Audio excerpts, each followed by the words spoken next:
नमस्ते दोस्तों, मनमोहक हिंदी कहानियाँ चैनल में आप सभी का स्वागत है। आज की हमारी कहानी है हम आपके हैं सनम। आपको हमारी कहानी पसंद आती है तो वीडियो को लाइक और चैनल को सब्सक्राइब जरूर कीजिएगा। प्रिया को नीचे से ऊपर तक प्रशंसा भरी नज़रों से देखने के बाद अनुज ऊंचे स्वर में प्रभा से बोला, भाभी, आपकी बहन सुंदर तो है पर आपसे ज़्यादा नहीं। गलत बोल रहा है मेरा भाई, अनिल ने हंसते हुए कहा। अरे यह तो प्रभा से कहीं ज़्यादा खूबसूरत है। लगता है प्रिया को देखकर देवर जी की आंखें चौंध आ गई हैं। प्रभा ने अनुज को छेड़ा। भाभी, उल्टे मेरी स्मार्टनेस ने इसको ज़बरदस्त शौक लगाया है। देखो कैसे आंखें फाड़ फाड़ कर मुझे देखे जा रही है। अनुज ने बड़ी अकड़ के साथ अपनी कमीज का कॉलर ऊपर किया।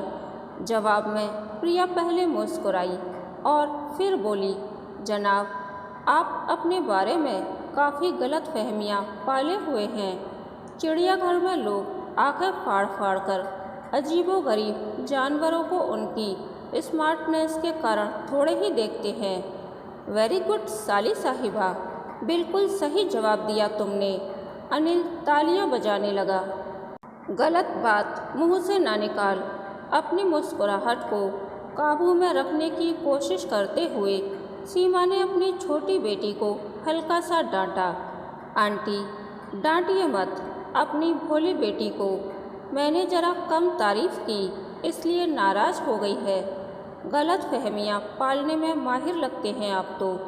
प्रिया ने अनुज का मजाक उड़ाया। आई लाइक इट भाभी, प्रभा की तरफ मुड़कर बोला। हंसी मजाक करना जानती है आपकी मिर्च सी तीखी यह बहन। तुम्हें पसंद आई है प्रिया? प्रभा ने हल्के फुल्के अंदाज में सबसे महत्वपूर्ण सवाल पूछा। चलेगी, अनुज लापरवाही से बोला। आप लोग चाहें तो घोड़ी और बैंड बाजे वालों को एडवांस दे सकते हैं। एक और गलतफहमी पैदा कर ली आपने। कमाल के इंसान हैं आप भी। प्रिया ने मुंह बिगाड़कर जवाब दिया और फिर हंस पड़ी। अनुज प्रभा भाभी का लाडला देवर था। भाभी, आपकी बहन शर्मा कर ऐसी बातें कर रही है। वैसे तो अपने सपनों के राजकुमार को सामने देखकर मन में लड्डू फूट रहे होंगे। अनुज ने फिर कॉलर खड़ा किया।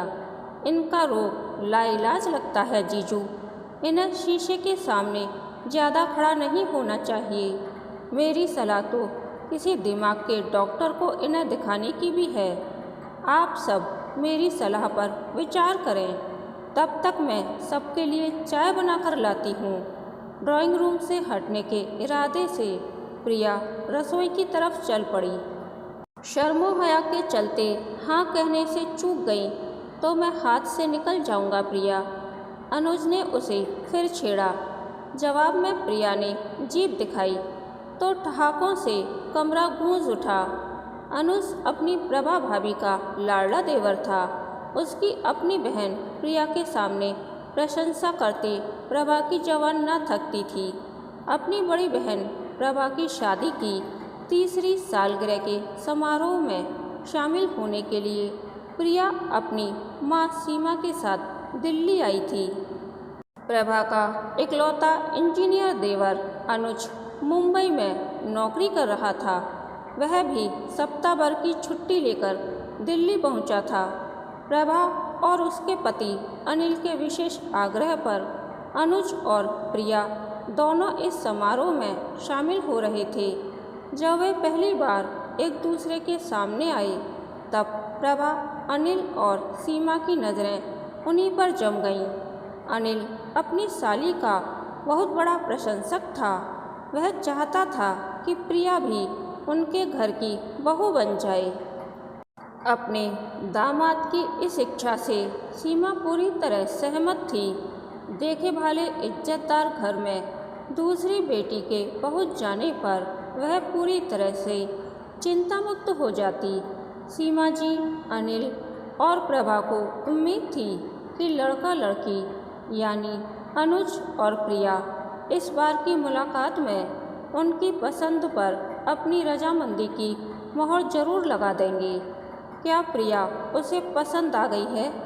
अनुज ने अपनी बातों व हाव भाव से साफ कर दिया कि प्रिया उसे पसंद आ गई है। उसका दीवानापन उसकी आंखों से साफ झलक रहा था। उसके हाव भाव से साफ जाहिर हो रहा था कि प्रिया की हाँ के प्रति उसके मन में कोई शक नहीं है। अपने भैया भाभी का लाडला अनुज प्रिया को छेड़ने का कोई मौका नहीं चूक रहा था। उस दिन शाम को प्रिया अपनी बहन का खाना तैयार कराने में हाथ बटा रही थी तो अनुज भी वहां आ पहुंचा। प्रिया, मेरी रुचियां भाभी को अच्छी तरह मालूम हैं, वे जो बताएं उसे ध्यान से सुनना। अनुज ने आते ही प्रिया को छेड़ना शुरू कर दिया। आपको मेरी एक तमन्ना का शायद पता नहीं है। प्रिया का स्वर भी फौरन शरारती हो उठा। तुम इसी वक्त अपनी तमन्ना बयान करो प्रिया, बंदा उसे जरूर पूरी करेगा। मैं दुनिया की सबसे घटिया कुक बनना चाहती हूँ और इसीलिए अपनी माँ या दादी से पाक कला के बारे में कुछ भी सीखने का मेरा कोई इरादा नहीं है। लेकिन यह तो टेंशन वाली बात है। मैं तो अच्छा खाने पीने का बहुत शौकीन हूँ। मैं कब कह रही हूँ कि आप इस तरह का शौक ना पालिए, पर तुम अच्छा खाना बनाना सीखोगी नहीं तो हमारी शादी के बाद मेरा यह शौक पूरा कैसे होगा? अनुज साहब, बात बात पर गलत फहमियाँ पाल लेने में समझदारी नहीं। अब शर्माना छोड़ भी दो प्रिया। तुम्हारी मम्मी, भैया, भाभी और मैं इस रिश्ते के लिए तैयार हैं, तो तुम क्यों ज़बरदस्ती की ना पर अड़ी हो? जब लड़की नहीं राजी तो क्या करेगा लड़का और क्या करेगा काजी? अपनी इस अदाकारी पर प्रिया जोर से हंस पड़ी। अनुज उससे हार मानने को तैयार नहीं था। उसने और ज़्यादा जोर शोर से प्रिया को छेड़ना जारी रखा। अगले दिन सुबह सबने प्रभा और अनिल को उनके सुखी वैवाहिक जीवन के लिए शुभकामनाएं दीं। इस दौरान भी अनुज और प्रिया में मीठी नोक-झोंक चलती रही। अपने असली मनोभावों को प्रिया ने उस दिन दोपहर को अपनी माँ और दीदी के सामने साफ साफ प्रकट कर दिया। देखो, अनुज वैसा लड़का नहीं है जैसा मैं अपने जीवन साथी के रूप में देखती आई हूँ। उससे शादी करने का मेरा कोई इरादा नहीं है। प्रिया ने दृढ़ लहजे में उन्हें अपना फैसला सुना दिया। क्या कमी नजर आई है तुझे अनुज में? सीमा ने चिढ़कर पूछा। माँ, अनुज जैसे दिल फेंक आशिक मैंने हजारों देखे हैं। सुंदर लड़कियों पर लाइन मारने में कुशल युवकों को मैं अच्छा जीवन साथी नहीं मानती। प्रिया, अनुज के अच्छे चरित्र की गारंटी मैं लेती हूँ। प्रभा ने अपनी बहन को समझाने का प्रयास किया। दीदी, आपके सामने वह रहता ही कितने दिन है? पहले बेंगलुरु में पढ़ रहा था और अब मुंबई में नौकरी कर रहा है। उसकी असलियत तुम कैसे जान सकती हो? तुमसे तो ज़्यादा ही मैं उसे जानती हूँ। बिना किसी सबूत उसे कमज़ोर चरित्र का मानकर तुम भारी भूल कर रही हो प्रिया। दीदी, मैं उसे कमज़ोर चरित्र का नहीं मान रही हूँ। मैं सिर्फ इतना कह रही हूँ कि उस जैसे दिल फेंक व्यक्तित्व वाले लड़के आमतौर पर भरोसेमंद और निभाने वाले नहीं निकलते। फिर जब मैं उसे ज़्यादा अच्छी तरह जानती समझती नहीं हूँ तो उससे शादी करने को हाँ कैसे कह दूँ? आप लोगों ने अगर मुझ पर और दबाव डाला तो मैं कल ही घर लौट जाऊँगी। प्रिया की इस धमकी के बाद उन दोनों ने नाराज़गी भरी चुप्पी साध ली। प्रभा ने प्रिया का फैसला अनिल को बताया तो अनिल ने कहा, उसे इनकार करने का हक है प्रभा। इस विषय पर हम बाद में सोच विचार करेंगे। मैं अनुज से बात करता हूँ। तुम प्रिया पर किसी तरह का दबाव डालकर उसका मूड खराब मत करना। पति के समझाने पर फिर प्रभा ने इस रिश्ते के बारे में प्रिया से एक शब्द भी नहीं बोला। अनिल ने अकेले में अनुज से कहा, भाई प्रिया को तुम्हारी छेड़छाड़ अच्छी नहीं लग रही है। उससे अपनी शादी को लेकर हंसी मजाक करना बंद कर दो। लेकिन भैया, उससे तो मेरी शादी होने जा रही है। अनुज की आंखों में उलझन और उदासी के मिले जुले भाव उभरे। सोच तो हम भी यही रहे थे, लेकिन अंतिम फैसला तो प्रिया का ही माना जाएगा ना। तो क्या उसने इनकार कर दिया है? हाँ, पर तुम दिल छोटा ना करना। ऐसे मामलों में ज़बरदस्ती दबाव डालना उचित नहीं होता है।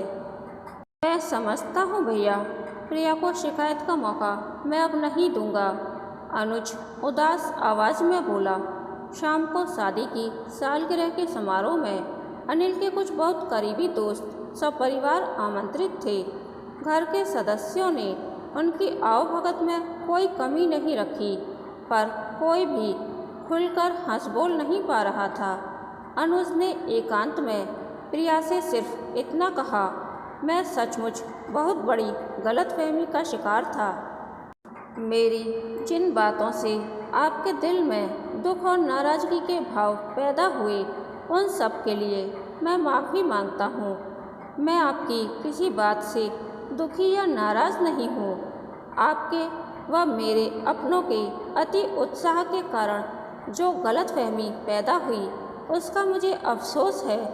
प्रिया ने मुस्कुराकर अनुज को सहज करने का प्रयास किया, पर असफल रही, क्योंकि अनुज और कुछ बोले बिना उसके पास से हटकर घर आए मेहमानों की देखभाल करने में व्यस्त हो गया। उसके हाव भाव देखकर कोई भी समझ सकता था कि वह ज़बरदस्ती मुस्कुरा रहा है।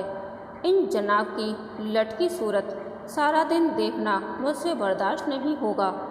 माँ को समझाकर मैं कल ही ट्रेन से घर लौटने का इंतज़ाम करती हूँ।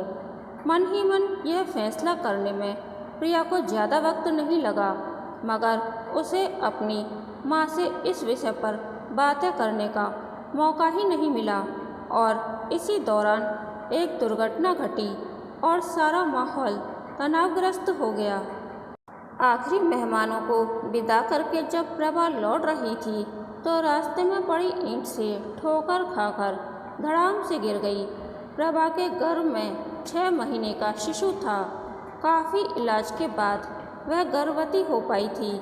गिरने से उसके पेट में तेज चोट लगी थी। चोट से पेट के निचले हिस्से में दर्द शुरू हो गया। कुछ ही देर बाद हल्का सा रक्तस्राव हुआ तो गर्भपात हो जाने का भय सबके होश उड़ा गया। अनिल और अनुज प्रभा को फौरन नर्सिंग होम लेकर गए। सीमा जी और प्रिया घर पर ही रहीं और कामना कर रही थीं कि कोई और अनहोनी न घटे। प्रभा की हालत ठीक नहीं है, गर्भपात हो जाने की संभावना है। यह खबर अनिल ने टेलीफोन द्वारा सीमा जी और प्रिया को दे दी। माँ बेटी दोनों की आंखों से नींद छूमंतर हो गई। दोनों की आंखें रह रहकर आंसुओं से भीग जाती। सुबह 7 बजे के करीब अनुज अकेला लौटा। उसकी सूजी आंखें साफ दर्शा रही थीं कि वह रात भर जागा भी है और रोया भी। प्रभा की हालत में कोई सुधार नहीं हुआ है।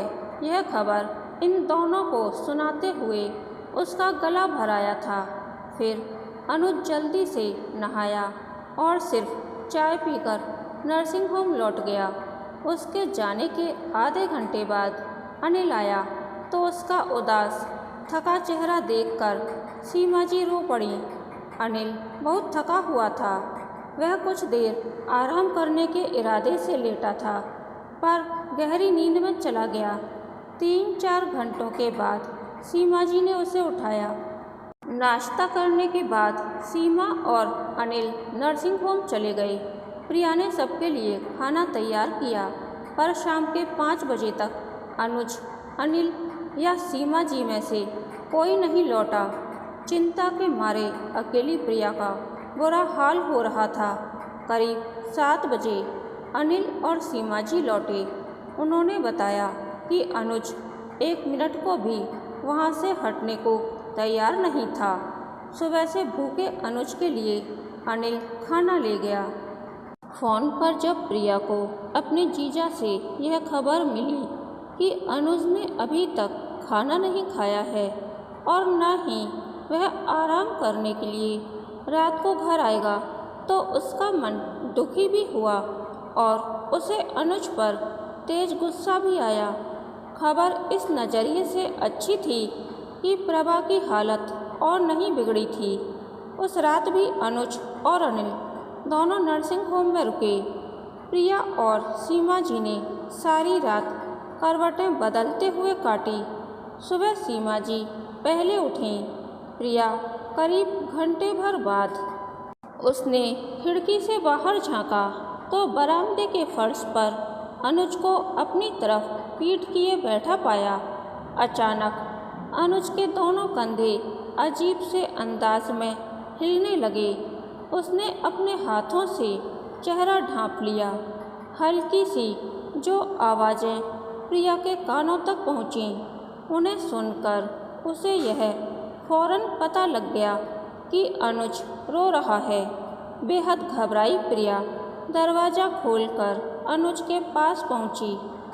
उसके आने की आहट सुनकर अनुज ने पहले आंसू पोंछे और फिर गर्दन घुमाकर उसकी तरफ देखा।